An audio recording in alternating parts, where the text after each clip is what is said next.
तुकाराम महाराज या अभंगातून म्हणतात की देवा तुझ्याशिवाय या पृथ्वीवर या ब्रह्मांडामध्ये अक्षय असं काहीच नाही.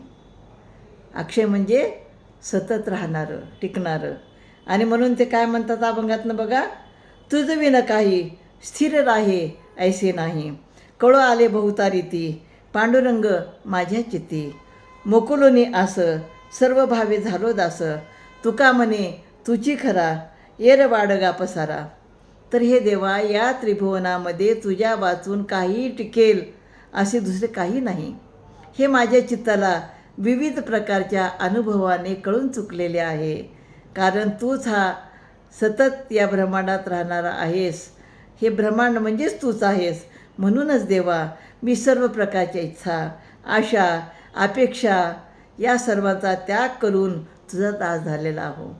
म्हणजे जो व्यक्ती आशा, अपेक्षा, इच्छा याचा त्याग करतो तोच खरा ईश्वराच्या जवळ जाऊ शकतो. तुकाराम महाराज म्हणतात, देवा तूच एक खरा आहेस, बाकी सर्व माईक आहे, बाकी सर्व व्यर्थ पसारा आहे.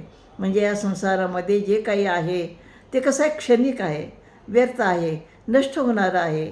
पण ईश्वर, नारायण आणि विठ्ठल हे कसे आहेत, अगदी नित्यस्वरूपी, म्हणजे या ठिकाणी या विश्वामध्ये राहणारे आहेत.